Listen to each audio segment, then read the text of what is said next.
Assalamualaikum, kali ini kita di hire seharian full untuk cari CR-V. Kita berburu CR-V nih.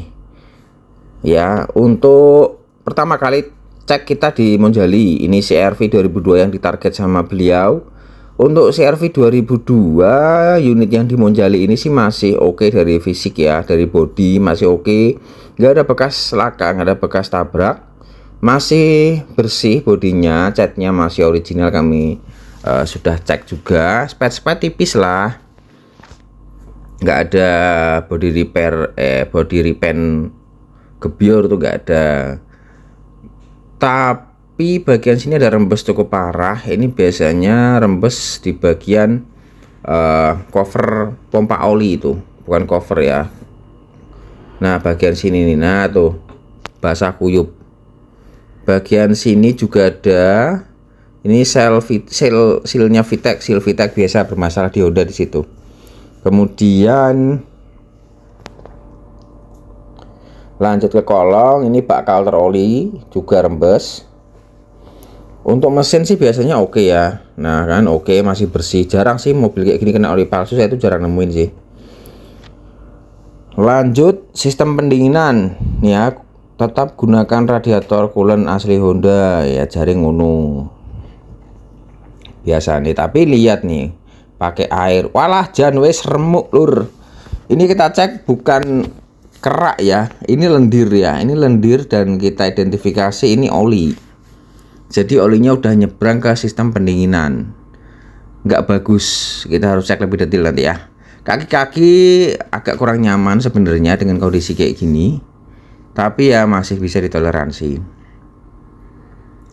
Kolong-kolong sih aman, nggak ada bekas karat, nggak ada nabrak batu. Seal transmisi masih oke, nggak ada rembes. Cuman bak kalter oli ya, jadi bagian bawah tuh kering, cuman bak kalter oli aja. Aki masih 100% nih, masih oke. Nah perkara radiator tadi kita cek di tabung reservoir. Ini kita pakai kamera endoskopi karena berulang kali kami rekam dari mulut radiator tabungnya, tabung cadang radiator tuh nggak bisa kelihatan ya. Jadi kita pakai kamera endoskopi, masuk ke tabung reservoir, kita cek airnya di mana dan airnya apa gitu loh. Ini sudah tingkatan kedua dari bawah ya, ini harusnya udah ada air, tapi ini airnya di bawah minimal, jadi habis airnya. Nih ya, ada kerak juga, ini kerak oli. Udah nggak rekomen unitnya karena ternyata sudah parah. Untuk mesin juga udah kasar. Kalau untuk cc segitu kasar ya. Untuk cranking sih aman sih, normal. Untuk ripple alternator juga aman. Tapi ini nih errornya banyak banget. Coba ini kita ngurutin satu-satu teman-teman ya, bikin males, bikin pusing tuh di sini kalau ngecek itu. Tuh ya, ini kita tes satu-satu permasalahannya, seperti AT sistem function ini kita cek, VTC juga kita cek. Nah lanjut nih ke unit yang kedua, karena unit pertama tadi kita nggak lolosin, kita nggak setuju untuk diambil. Yang unit kedua ini jauh. Ini kita ada di Magelang di daerah Kepil, daerah Kepil. Ini daerah rute saya kalau balik ke Wonosobo. Unitnya sih oke dari cat ya, masih original, tapi udah kusam-kusam, maklum lah unit tua. Untuk bulat sih masih original, masih lempeng. Kap mesin ada repair di bagian kanan ujung sedikit aja, masih aman, bisa ditoleransi. Sistem pendinginan nggak ada lendir-lendir aneh-aneh, bersih juga. Nih tutup radiator ini juga pernah diganti dengan yang bagus, dengan yang baru ya. Rembes juga nggak ada. Apalagi ya,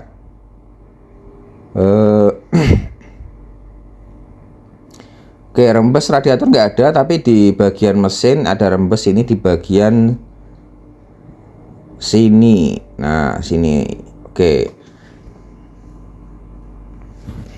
Nah sini, tapi oke, nggak masalah karena mobil udah tua ya, jadi wajar kalau ada yang rembes. Yang penting nggak sampai netes, itu kalau udah netes harus segera diatasi.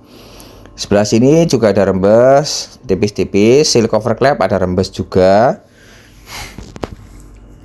Nih bagian sini ada rembes, tapi unitnya kita lolosin. Kenapa? Karena nggak separah yang pertama. Kalau kita cari yang sempurna susah banget 2002 bro. Ini ya, seal as juga rembes. Ya it's okay, nggak masalah. Yang penting oli setiap pagi kondisi mobil kayak gini harus dicek. Kurang nggak itu olinya. Jangan sampai olinya berkurang di bawah kapasitas semestinya. Karena horor banget kalau sampai di bawah kapasitas semestinya, bisa mengakibatkan mesin panas dan overheat ya. Jadi harus segera diatasi tuh. Tadi soalnya di bagian seal transmisi ada sampai rempes netes. Untuk bagian sini ini kisi-kisinya udah remuk ya. Itu bukan AC tapi kisi-kisinya. Lanjut di bagian bokong sebelah kiri belakang itu ada repair nih. Kesundul sedikit. Lumayan itu kira-kira mungkin 2 kilan ya. Jadi sampai di repair tuh. Lainnya sih aman, sebelah kanan aman, nggak ada bekas repair. Masih lempeng-lempeng aja.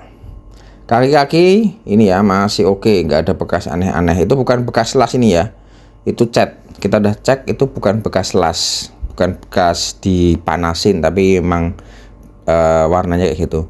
Ruang bakar bersih, nggak ada oli, nggak ada aneh-aneh. Kita tes juga masih oke. SOH 75%, akhirnya masih layak. Cranking kita cek nanti oke apa enggak ya. Lanjut ketika mesin hidup ada tuh pergerakan, waduh langsung bergerak ya, langsung bergerak bersirkulasi. Ini berarti termostatnya dilepas. Oke, identifikasi kita termostat dilepas ya. Kenapa? Karena suhu idealnya agak sulit dicapai. Oke, charging masih bagus sih, 14 volt. Jadi unitnya ini ketika kita hidupkan pertama kali RPM-nya tinggi banget ya. RPM-nya tinggi banget sampai 1500 dan turunnya lama. Itu salah satu ciri-ciri kalau unitnya termostatnya dilepas. Kenapa? Karena termostat itu kan dia mengalirkan air radiator coolant ya. Jadi kalau posisi mesin baru dipanaskan, dia harusnya nutup agar cepat panas gitu loh.